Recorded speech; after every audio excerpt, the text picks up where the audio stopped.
হে আসসালামু আলাইকুম গাইজ। আজকে আমি ঘুরে দেখব বদলগাছি ইউনিয়নের পাশ দিয়ে বয়ে চলা ছোট যমুনা।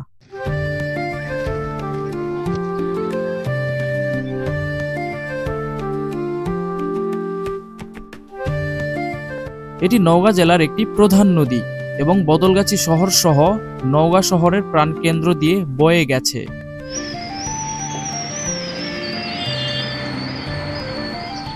এক সময় এই নদীকে কেন্দ্র করে অনেক জনপদ ও হাট বাজার গড়ে উঠেছিল।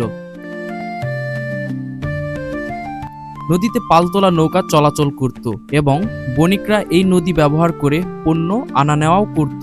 ছোট যমুনা নদী বাংলাদেশের নওগাঁ জেলার একটি গুরুত্বপূর্ণ নদী।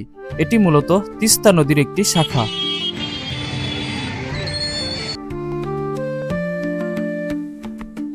নদীর পানি দিয়ে আবাদ হতো এবং কৃষি পণ্য সরবরাহ করা হতো।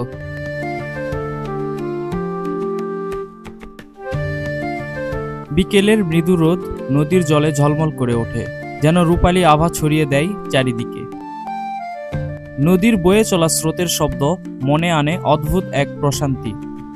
নদীর পাড়ে দাঁড়িয়ে দূরে তাকালে সবুজ প্রকৃতি আর নীল আকাশ মিলে তৈরি করে এক অসাধারণ দৃশ্য।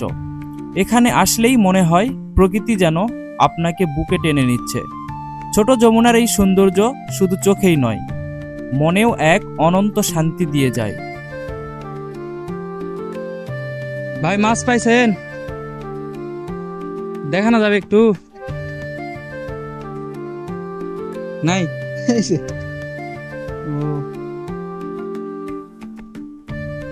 বিশাল একটা জায়গা এখানে, বুঝছেন তো। এখানে মানুষজন মূলত সময় পার করে। দেখতেই পাচ্ছি অনেক মানুষ চলে আসছে এখানে।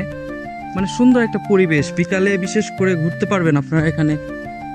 যা অনেক সবুজ, বর্ষার সময় হয় এখানে প্রচুর সবুজ জায়গাগুলো দেখতে পাবেন। আমি এর আগে যখন আসছিলাম, আবার বলি, ওই যে উইকেলেক্টার গাছগুলো দেখতে পাচ্ছেন, ওগুলা মূলত পুরাটা পানির তলে ছিল। আমি ব্রিজের ওই পাশ থেকে, মানে নদীর ওই পাশ থেকে এই পাশে চলে আসছে, এই পাশে।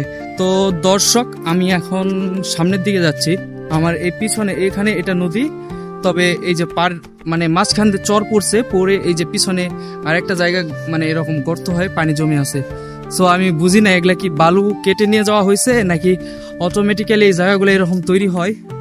এই উপরে আমি উঠবো, তো তারপর দেখি, উপরে উঠে দেখা যাক কি দেখা যায়। অনেকে গোসল করতেছে নদীতে, তো আমার খুব শখ হচ্ছে, তবে আমি চাইলেও পারতেছি না, যেটা সম্ভব না আপাতত, কারণ আমি অনেক দূর থেকে আসছি। তো এখানে গোসল করা সম্ভব না, আর আমি কিছু নিয়েও আসি নাই। জায়গাটা এত সুন্দর দেখেন, আর আকাশটা আজকে সুবহানাল্লাহ, এত সুন্দর একটা আকাশ। সব মিলে অসাধারণ একটা জায়গায় আমি এখন, দেখছেন।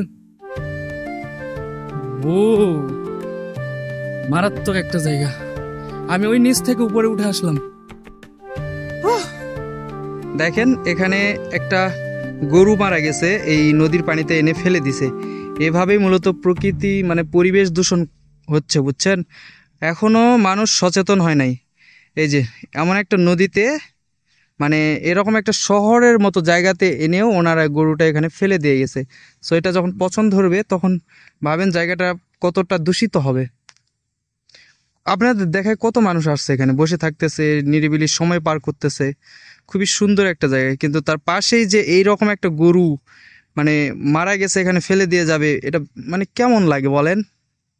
এখনো মানুষ সচেতন হয় নাই। হে গাইস, আজকের ভিডিও পর্যন্তই। পরবর্তী ভিডিওতে দেখা হচ্ছে। যদি ভিডিওটি একটু ভালো লেগে থাকে আপনাদের, অবশ্যই একটি লাইক দিবেন ভিডিওতে, আর আমার ইউটিউব চ্যানেল হলে একটু সাবস্ক্রাইব করবেন, আর আমার ফেসবুক পেজে দেখে থাকলে অবশ্যই একটি ফলো দিবেন। দেখা হচ্ছে পরবর্তী ভিডিওতে। Thank you.